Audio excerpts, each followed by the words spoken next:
Okay, so we are going to pick up here in verse 53. If you're new to the story or haven't been following us, to provide you a little bit of context as to where we're at today when we see Jesus going on trial. Just before this, a few weeks back, we saw Jesus was in the Garden of Gethsemane. He knew he was about to be betrayed. He knew he was about to be handed over. The pressure and the weight of knowing what was before him caused him even to sweat drops of blood as he was in deep prayer. Right after he came out of that prayer in Gethsemane, one of his own disciples, Judas, kissed him on the cheek as a mark of betrayal, and the religious leaders came and seized him. He was arrested by an angry mob, and we learned last week that all of his disciples at that moment abandoned him. So Jesus is being taken away onto trial. All of his disciples have bailed on him, and he's by himself, and that's where we pick up the story today. In verse 53, look down with me if you would. It says, "And they led Jesus to the high priest, and all the chief priests and the elders and the scribes came together, and Peter had followed him at a distance right into the courtyard of the high priest, and he was standing with the guards and warming himself by the fire."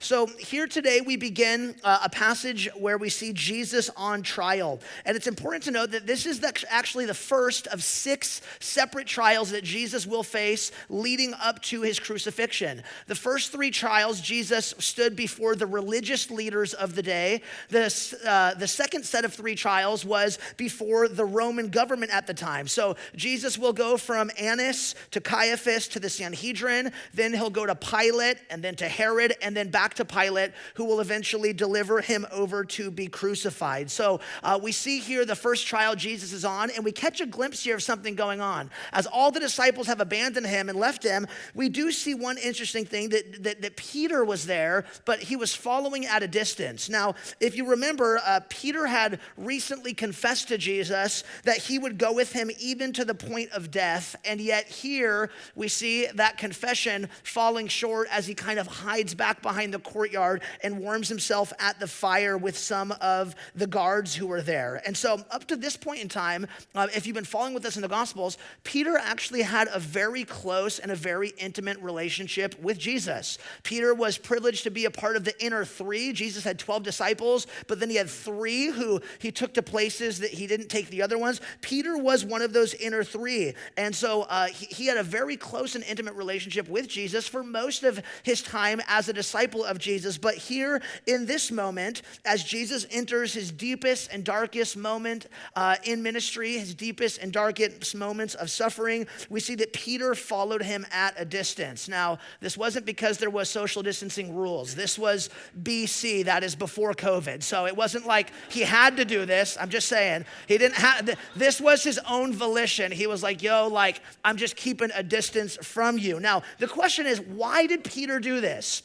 Why is it that Peter wouldn't actually follow Jesus all the way? And why did he follow at a distance? I think that's a really important question. And the reason I think it's a really important question is because I believe that as we are able to see what were the things that kept Peter distant from Jesus, as we identify those, I believe that they will reveal in us some of the exact same reasons why oftentimes, although we have seasons of closeness and nearness and intimacy with Jesus, there are seasons where we put distance between us and him. He never does that, but we do. And I think that we can relate to Peter in this. So 2 main reasons I believe that Peter chose to stay distant from Jesus in his time of greatest need. The first one, if you're a note taker or if you're not, the first one is this: the desire for safety.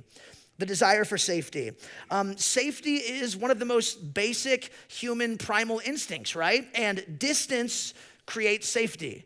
You know this, you go to the zoo, right? And you don't get to actually go into the bear cage or the lion cage. You have to stay distant so that you can stay safe. This is kind of just common sense. Peter was willing to follow Jesus closely for 3 years, so long as there was no risk to him, so long as he knew there was no threat, so long as he was safe. But in this moment, he if he followed Jesus all the way into the inner courtyard and identified himself, I'm a follower of Jesus, this at this moment would have cost Peter his very life. Next week, we're going to see that Peter actually denies Jesus 3 times. It's for the exact same reason. It's kind of a spoiler alert, but this little girl comes. She's like, you're one of the disciples. And he's like, no, I'm not. I don't know the man. Peter denied Jesus for the same reason, safety. He knew in this moment, if he identified with Jesus, that he would be handed over and that he would be crucified with Jesus as well. And so this was part of the basic motive as to why Peter stayed distant from Jesus. It was safety. It was fear for his own life. It was self-preservation.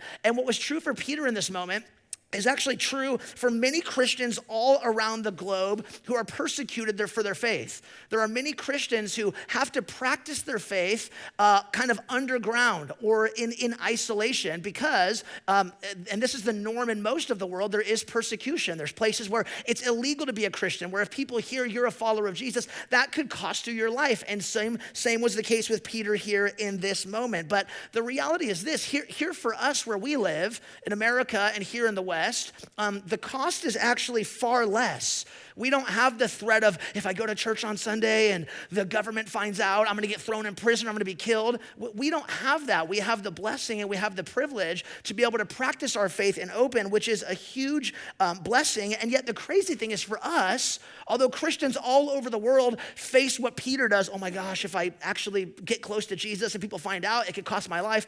Although we don't have that, the reality is we still follow Jesus at a distance, even though we don't have the threat of death like Peter did. And even though we don't have the threat of death like many Christians face all over the world. So the question is, why would we here in Oregon, here in Southern Oregon, why would we follow Jesus at a distance if there is no threat of death like Peter faced? What is it that we're trying to keep safe, right? If ultimately Peter stayed distant because of safety, what is it that we are trying to protect? Why would we try to protect ourselves from God, who is the safest being in the universe, right? It seems like for us, what is it? And the reality is this: God is actually not the safest being to be close to if you are trying to protect your comfort, if you are trying to protect your convenience, if you are trying to protect your self-interest, if you are trying to protect your perfectly manicured reputation. This is the reality that oftentimes the reason we keep distance between God is because we are trying to protect these things. We're trying to protect our own comfort. We're trying to protect our own safety.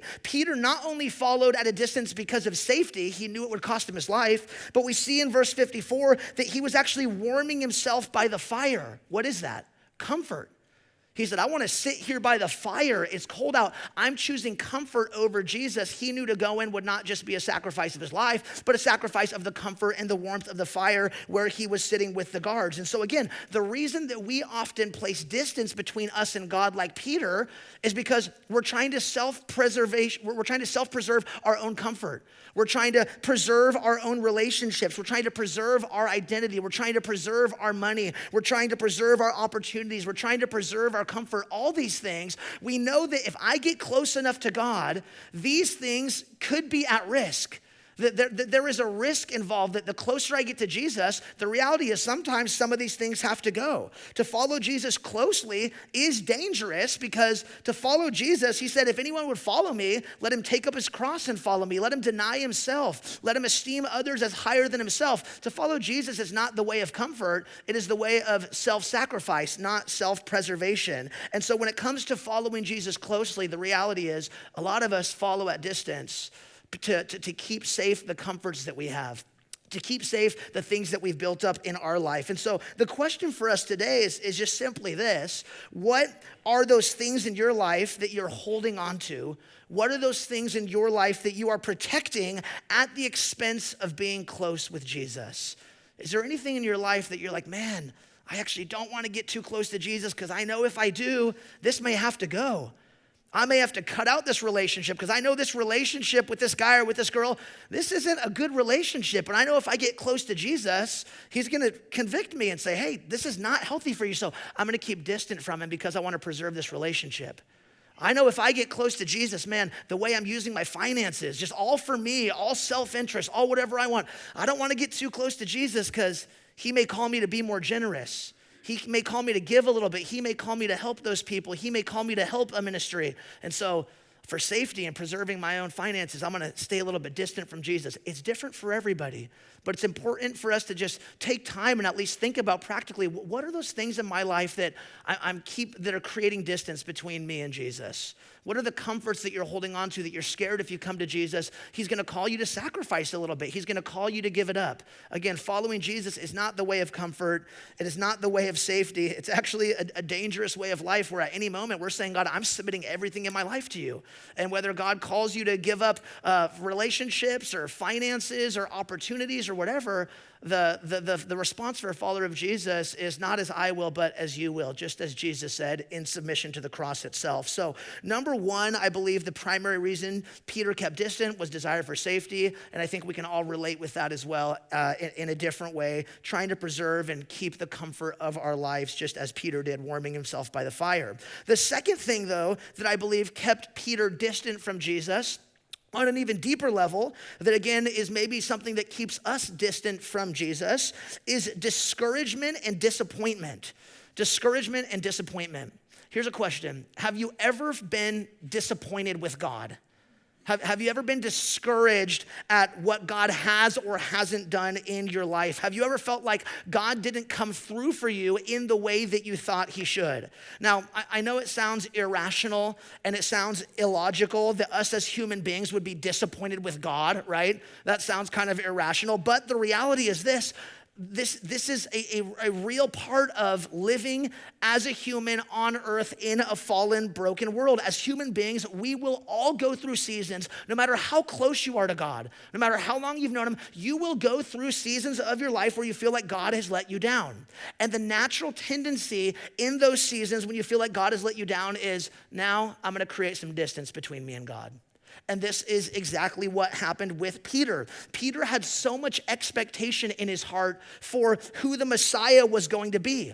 Peter thought that the Messiah was going to be a political liberator who would come and deliver the Jews from the oppression of the Roman Empire. The idea for Peter that the Messiah was going to come and suffer and be crucified and die, that wasn't what Peter was expecting. Even when Jesus told him 3 times, you guys, I'm going to the cross, I'm going to the cross, they didn't get it. Because they thought the Messiah was coming to liberate them and to set them free, not from their sins, but from the physical oppression that they were undergoing. And so this is also why we saw last week Peter cut off the ear of the high priest servant, right? They were coming to arrest Jesus, and Peter was like, oh, no, you don't. He's like, you're not taking him, because in his mind, he didn't understand that this was what the Messiah was going to do. And so he cut off the ear of a little kid, right? It's kind of messed up. But again, when Peter saw that Jesus was being led away to be prosecuted, to be tried, to be put to death, all of Peter's expectations, all of Peter's aspirations, all of Peter's hopes and dreams of what the Messiah would be that he built up over a course of 3 years of walking with Jesus and closeness with Jesus, all of that was completely shattered in the moment when he saw Jesus being led away to be tried and to be crucified. And so in that moment, Peter saw, man, that what I thought the Messiah was going to be isn't what he actually is. And in Peter's heart, he was filled with, as we are a lot of times, disappointment and discouragement. So this is one of the greatest reasons that we, like Peter, place distance between us and God. We place distance between us and God because we are disappointed that God didn't do for us what he thought he would. That God didn't come through for us in the way that we thought he would, and we're filled with disappointment. For some of you, it was, man, God, I was hoping that my circumstances would change, and they just haven't. And I'm disappointed that you're not answering my prayer in the way that I thought you would, in the timeline I thought you would. And because you're not doing that, I just need to put a little distance between us, God. God, I was hoping you were gonna provide that new job, that raise, that house. I was hoping you were gonna do that. And here I am, I've been waiting for years and it's not happening. And God, I'm frustrated and I'm disappointed and I just need a little distance from you. God, I was hoping you were gonna heal. I've been dealing with this sickness. I've been struggling with these issues for years, and I've been praying for healing, and people have prayed for me for healing, and I went to healing conference, and I've tried everything, and I'm just not healed, God, and I'm disappointed. Why aren't you healing me? I've seen you heal other people, and I'm not being healed, and I'm disappointed, and that creates distance. God, I was hoping that we would be able to get pregnant by now. We're wanting to have kids. We're wanting to raise a family. We've been trying for years. And God, the word says children are a blessing from the Lord. And we want that blessing. We're praying for it. We're trying, and it's just not happening. And God, I'm disappointed. I'm discouraged. Why is everybody happening for everybody else, but it's not happening for me?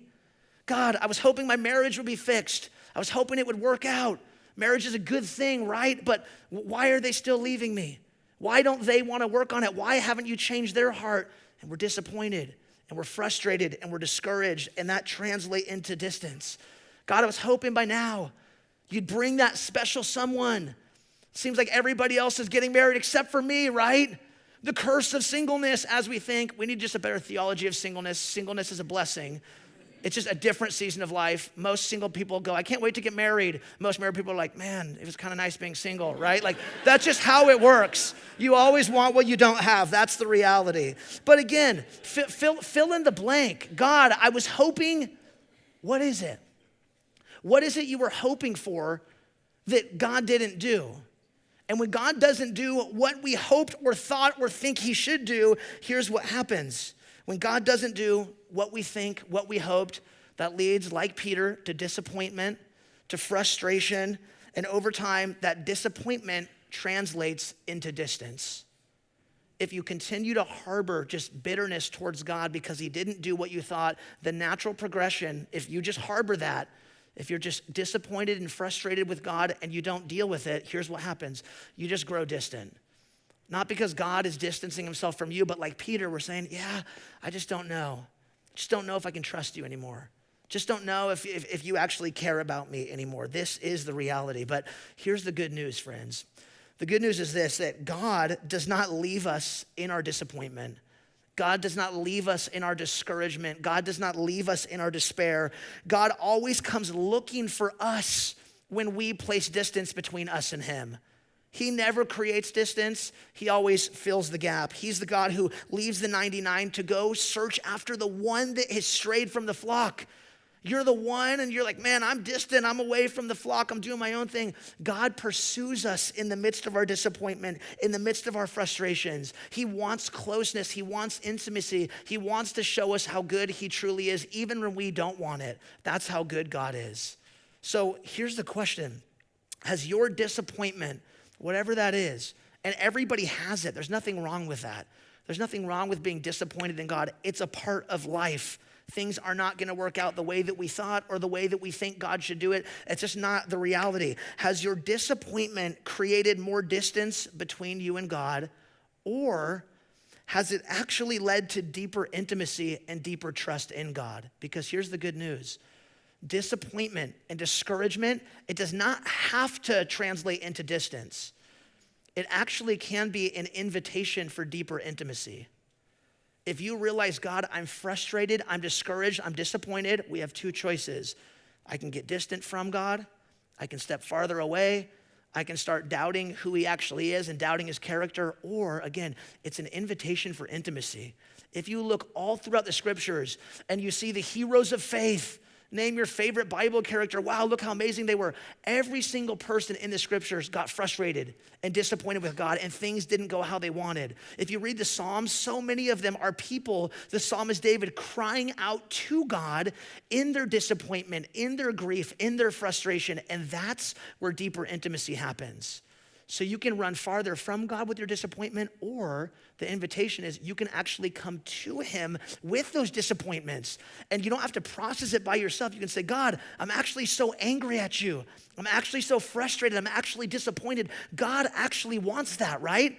Like, that is what creates a deeper, healthier relationship. Think about marriage, right? Imagine if you're so frustrated at your spouse, but you never tell them you're frustrated. You just pretend everything is good and you harbor it. That's not going to breed deeper intimacy. You have to go through normal, good conflict resolution. You have to say, I'm frustrated, you didn't do this. Why? You have to talk through it. God invites us into that. And when we do that, the result is not distance, but again, deeper intimacy. And so I want to just invite you today, if you're here and you feel like, man, I'm like Peter. I feel so distant from God because maybe it is safety and preservation, and maybe it is I'm just trying to protect my comfort, or maybe it is, man, I've been burned by God. I've been hurt by God. He didn't do what I thought, and now I'm just distant. The amazing news is God invites us back into closeness today. You don't have to remain distant. You don't have to remain isolated. He actually wants to come close. He wants to bring you close. And this is, again, what the whole Christmas message is about. Christmas is Emmanuel, God with us. That he showed us when we were so distant, he chose to come near. He didn't have to do that. He could have just left us. He could have left us on earth to try and figure this out by ourselves. But he said, no, I want to be close. I want intimacy. I want to know you. I want a relationship. And that's good news. Amen? Amen. So Peter, again, is following Jesus at a distance as Jesus goes on trial. Peter cared about safety. He cared about comfort. He was disappointed. He was frustrated. So I understand why he was distant, because a lot of times that's how our life goes as well. But the story continues here. If you want to look down at verse 55, it says this. Now the chief priests and the whole council were seeking testimony against Jesus to put him to death, but they found none. For many bore false witness against him, and their testimony did not agree. And some stood up and bore false witness against him, saying, we heard him say, I will destroy this temple that is made with hands, and in 3 days I will build another not made with hands. Yet even about this, their testimony did not agree. So what we need to understand here is that true justice and truth was not the aim of this assembly. They had already predetermined in their minds that no matter what, we're just gonna all give our own testimony and say Jesus is guilty. They had no truth. They had no desire to look into the truth. They had no heart for true justice. They just said, we're going to call him guilty no matter what. Sounds kind of a lot like things happening in our culture today. That we don't want to at times look at the facts and look at what's happening. We pre-make up our mind and say, this person's innocent, this person's guilty, and I'm just sticking with that no matter what. This was what was going on here at this time as well. It says that they didn't even have two people whose testimonies agreed. There was every single person was like, okay, this is what really happened. And then like they're all on the same team, but they can't even find like a same common thread through their stories. That's because lying is really easy when it's a solo sport, but not so much when it's a team sport, right? Have you ever been in one of those scenarios where like, I mean, I could get away with a lie, like I could trick y'all for sure, but like if I try to do it with a group of people, it's not gonna work out. Back when I was in high school, I was about to graduate, and as like a graduation kind of celebration moment, me and some of my squad were like, dude, we should go sneak up on the Griffin Creek School and throw water balloons at cars at 2 a.m. And they were like, yeah, that sounds really cool. And I'm like, totally. So we took this whole bucket of water balloons up on Griffin Creek, up on the school, and as cars were driving by, and you know, this is not prescriptive, by the way, like don't do this. I'm just letting you know what I did. We started throwing water balloons at cars, and it would hit them, and they'd kind of like slam on the brakes. Again, like not a good idea, but that's, when you're 17, your brain's not fully developed. I'm still developing probably, but I don't think I would do that again. So we were up there for 20, 30 minutes throwing water balloons at cars, like this is legit. So after we ran out, we started walking back across the field in my car, and there's just this random dude like sitting on my car, like this dark figure in the night, and I was like, dude, this is sketch. Like, what is going on? We get to the car, and this dude's like, what are you guys doing? And we're like, oh, like playing football out here. And he's like, where's the football? And we're like, we lost it. And he's like, yeah, sure. He's like, I already called the cops, dude. They're on their way. I know you guys were breaking into the school. And I was like, what, dude? And like, we're not breaking into the school. He's like, yeah, you were. Sure enough, dude, 4 cops come flying around the corner. Like, they jump out. I kid you not, they're like pointing their guns. They're like, get down. And I was like, oh my gosh, wow, please. No, I'm just a kid, like legitimately.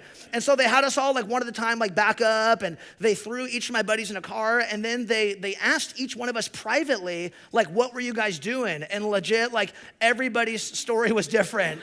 My buddy's like, yeah, football. My buddy's like, we're playing on the swing set. My buddy's like, yeah, we're just like chilling, texting girls. And I'm like the last one, and the cop says to me, he's like, hey, you're the last one, and so far, everybody has a different story. So you guys are all gonna get taken in unless you tell me the truth. And I was like, we're throwing water balloons at cars. And he's like, really? And I'm like, yeah. I was like, he's like, why? I was like, because we're about to graduate. It's what you do, right? Like, I don't know. And so we went and showed them like the broken water balloons in the road. And they're like, okay, you were throwing water balloons at cars. They're like, don't do that again. And I was like, okay, thank you. And they let us go. I think they called my mom, and she's like, yeah, Zav always does that, whatever. But they kind of let us go, which was really nice. So again, you can tell a lie by yourself and get away with it, but when it's your whole squad like here, they're trying to accuse Jesus of something, but it's not really lining up, it's not really working. Now, because of this, because of none of their testimonies lining up, the high priest decided to get a confession straight from the defendant himself, which is Jesus. And we see this in verse 60. Look down. It says, so the high priest stood up in the midst, and he asked Jesus, Have you no answer to make? What is it that these men testify against you?" But he remained silent and made no answer. Again, the high priest asked him, "Are you the Christ, the Son of the Blessed?" And Jesus said, "I am. And you will see the Son of Man seated at the right hand of power and coming with the clouds of heaven." So Jesus, first and foremost, he makes no answer to the false accusations made against him. Everybody's testimonies didn't line up, and the high priest's like, "What do you have to say about this?" And he just remained silent. He didn't need to defend himself when he knew that he was innocent and when he knew that they were lying. And so then the high priest asks him two questions directly. He says, "Are you the Christ, the Son of the Blessed?" Now, what's really interesting is that this question, "Are you the Christ, the Son of the Blessed?" this is almost word for word identical to the profession that Peter made about Jesus in Mark chapter 8, verse 29, when Jesus said, "Who do you guys say I am?" Peter said, "You are the Christ, the Son of God." So interesting how now here's this man asking Jesus the question that Peter once answered, but Peter's not there to answer it anymore. He's distant. He's staying by the fire. And so they ask, are you the Christ? Are you the Son of the Blessed? The reason the high priest here says the Son of the Blessed rather than the Son of God is because Jews often wouldn't even say the name of God because they believed that it was too holy to be uttered by human lips. But ultimately what they're asking Jesus is, are you actually God? Now, again, if Jesus was not God, he's on trial here. He knows he's about to go be crucified. If Jesus were not God, this would be the moment to articulate it very clearly. They're asking him, "Are you deity? Are you the Son of God? Are you the Son of Blessed? Are you claiming to be God?" And Jesus' answer to this question is very fascinating. He says two words, "I am." Now, when Jesus says "I am" to their question, he's not just answering the question that they asked, "Are you the Christ? Are you the Son of God? Are you God in the flesh?" He's not just answering that question, but Jesus is actually doing something much deeper. You got to remember that Jesus here is on trial before the religious court. These are the legal religious experts in the Old Testament law, in the Pentateuch, in the Torah, all of that. And when Jesus says "I am," although we miss it, they would have got what he was saying. You may remember back in Exodus when God appeared to Moses in a burning bush and God commissioned Moses to go and lead his people out of slavery there in Egypt. And Moses said, "How should I know that you're going to be with me? Who should I tell Pharaoh? Who should I tell the people is sending me?" And what did God say? "Tell him I am. Tell him I am that I am has sent you." That is how God self-identified to Moses in the Old Testament. Who are you? Just tell him I am. That's who I am. So when Jesus says this to these religious leaders who believed the Old Testament, they didn't believe Jesus was the fulfillment of it. When he says, when they say you're the Christ, he says, "I am," they knew that Jesus was saying that he is the same God that they claim to worship. He was not just answering their question. He was saying, "I am the same God you claim to worship. I am the great I am. I am the I am of the Old Testament. I am the I am who appeared to Moses." He was saying, "You profess to worship me, but here you are trying to accuse me. I am the great I am." Isn't that beautiful? So here's the thing. There are a lot of religions that talk a lot about Jesus and preach Jesus and say they follow Jesus, but they don't believe that Jesus actually is the I am. They don't believe that Jesus actually was God. Now, here's the thing. That's what's happening here. These people say, "Yeah, we believe in the I am of the Old Testament, but we don't believe that that's you." But Jesus says, "That's me. I am the I am." If Jesus never claimed to be the I am, if he never claimed to be God, Jesus would have never been crucified. Jesus did not get killed and put on trial because he taught the Bible. Jesus was not crucified because he was some great social reformer or did miracles or fed the hungry or cared for the poor. Jesus was killed because he claimed to be God, period. That's it. That's why this is his moment. If you're not God, just say, "No, I'm not," and then they won't crucify you. But he was willing to go to death because he said, "I am the I am." He was God incarnate in the flesh. So here's the thing. You can say that Jesus wasn't God. You can believe that. But you can't say that Jesus never claimed to be God. And that's what a lot of these religions that teach Jesus but they don't actually believe that he was God. They don't actually believe that he was deity. They don't actually believe that he's a part of the triune God. They don't believe he's the I am. They've missed this. So you can choose not to believe that, but you can't say that that Jesus never claimed this, that he claimed deity, that he claimed to be God. I love this quote from C.S. Lewis that he wrote in his book, Mere Christianity. It's a little bit longer, so we'll throw it up on the screen for you here. C.S. Lewis in Mere Christianity, he writes this. He said, I am trying here to prevent anyone saying the really foolish thing that people often say about him. I'm ready to accept Jesus as a good moral teacher, but don't accept his claim to be God. That is one thing we must not say. A man who was merely a man and said the sort of things that Jesus said would not be a great moral teacher. He would be a lunatic on the level with the man who says he is a poached egg, or else he would be the devil of hell. You must make your choice. Either this man was and is the Son of God, or else a madman or something worse. You can shut him up for a fool. You can spit at him and kill him as a demon, or you can fall at his feet and call him Lord and God. But let us not come with any patronizing nonsense about this being a great human teacher. He has not left us open to that. Isn't that good? That's not me, that's C.S. Lewis, he's dead. But it's great to be able to quote him now. I love that. He says, this isn't an option. So you can choose and say, I don't believe he was God, but you can't look at the scriptures and say that he never claimed that. And that's what a lot of these religions teach. And they're not looking, there's so much clarity. Just this passage right here. That's enough evidence. Jesus says, I'm the great I am. So that's how he answers their question. But then again, the beautiful thing is after Jesus answers this question about being the great I am, what happens is really amazing. He says to them again in verse 62, I am. And then he says, and you will see the Son of Man seated at the right hand of power and coming with the clouds of heaven. Now this here, when he says you're going to see the Son of Man sitting at power, coming with the clouds of heaven, this is a direct quote from Daniel chapter 7, where we talked about this a few months back. Daniel chapter 7 is Jesus returning to the Father, Jesus ascending back to his throne. It's not his second coming, it's his going back to the Father. Jesus here quotes that again, and he says, you're going to see it. You're going to see the Son of Man coming on the clouds. You're going to see the man returning to his throne, returning to the Father. And so what Jesus is saying ultimately is this: as Jesus is on trial there, before the religious elite who are sitting on their thrones, Jesus is saying, this is not the last time that we're going to meet on trial. Jesus says, you're going to see me going back to my throne, and there is going to be a day when I return to my throne, and all of these rulers are going to stand before me, and all of these rulers who are falsely accusing me are going to give an account, and justice will be the end of the story. Isn't that beautiful?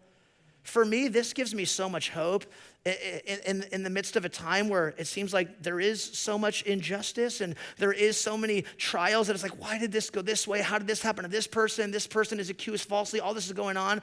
It's so encouraging to know that there's a day when all false witnesses and all false judges and people who have falsely accused, they will stand on trial before God.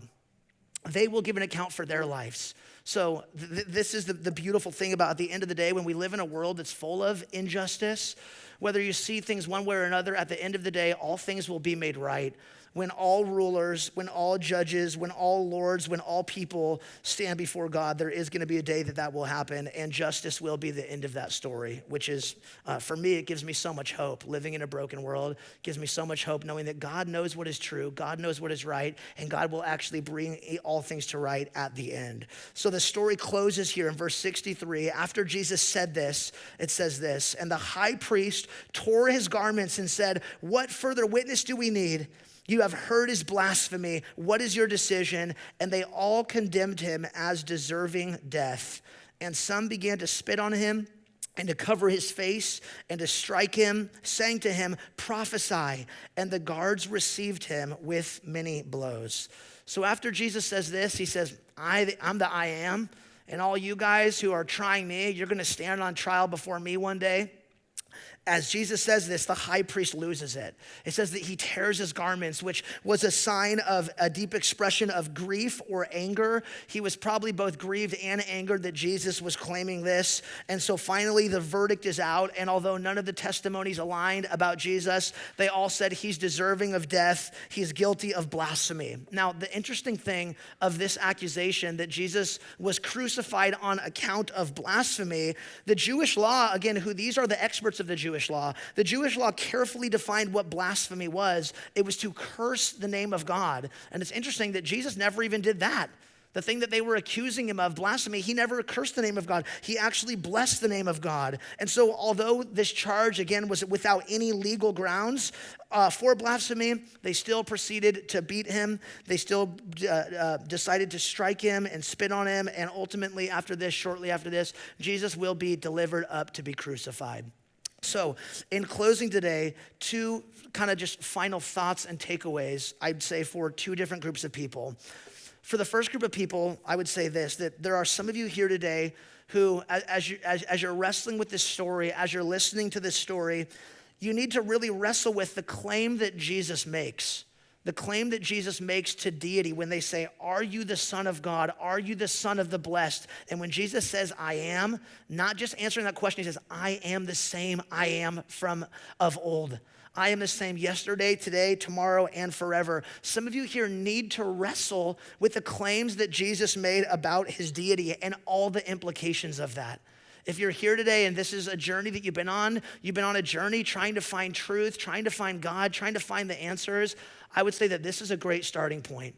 To start with how Jesus identifies himself. Not what does my friends say about Jesus, not what do my family say about Jesus, not what do my coworkers think about Jesus. What did Jesus say about himself? He said he was God. He said he was deity. He said he was the Son of the Father. He said he was the great I am. And so some of you here today who have not believed that, I would just encourage you. It's fine to be on that journey. I would encourage you, wrestle with this. Look at the text, look at the scriptures, look at the life of Jesus, look at why he was crucified. Was he guilty of anything? You need to wrestle with the claims that Jesus made and understand that Jesus wants to have a relationship with you. Jesus wants to know you. Jesus went to the cross, not just for these people who put him on trial, but for all of us. For those who have hated God and want nothing to do with him, God went to the cross for you. Jesus went to the cross for you because he wants a relationship with you. So if you're here today and you're just wrestling with this, you're on a journey trying to find the answers, this is a great starting point. What do you think about Jesus? What do you think about the claims that he's made? Do you believe that Jesus actually is God? Those are really important questions that I would encourage you to continue to wrestle with. And you don't have to wrestle with it by yourself. Do it in community. Do it with people you trust. Do it ultimately with God. Like, go to God and say, God, I'm struggling with this. I'm struggling to believe what Jesus said here. It's difficult. That's okay. But don't just neglect it and ignore it. Like, do the hard work. Do the wrestling. Wrestle with the claims that Jesus made. And then secondly, some of you here, you've done that wrestling. You've had that moment where you're like, man, I actually do believe this. And it maybe took some time, but you're like, man, I do believe that Jesus actually is God. I do believe that he actually is the I am. But for you, I want to challenge you and encourage those here who have made that claim and believe that claim. You say, I believe that Jesus is God, but the question for you is, are you actually letting him be God absolutely in your life? It's one thing to believe in God and say, yes, I believe in Jesus. Like, that's great, but are you allowing him to actually be God, to be Lord over your life? Have you thrown yourself completely at Jesus? Is Jesus the nucleus around which your entire life orbits? Or is Jesus just kind of, it's a free ticket into heaven? Cool, like, I don't want to go to hell, I want to go to heaven. Cool, Jesus. Like, is that it? Or is Jesus actually the center of your life? Is he the center of your relationships? Is he at the center of your finances? Is he at the center of your work? Is he at the center of your family? Is he the center of everything we do? It's easy to say, I believe in Jesus. It's a lot more difficult to actually let Jesus be at the center of everything you do. So for those of you here today who believe the claims of Jesus, that he is the I am, I would just encourage you to say, let him be the I am. Look at your life and say, man, what are the areas where he's not the I am, where I'm the I am? I'm still doing my own I am. I'm still doing my own thing. Let Jesus be, again, the nucleus around which our life orbits. Amen.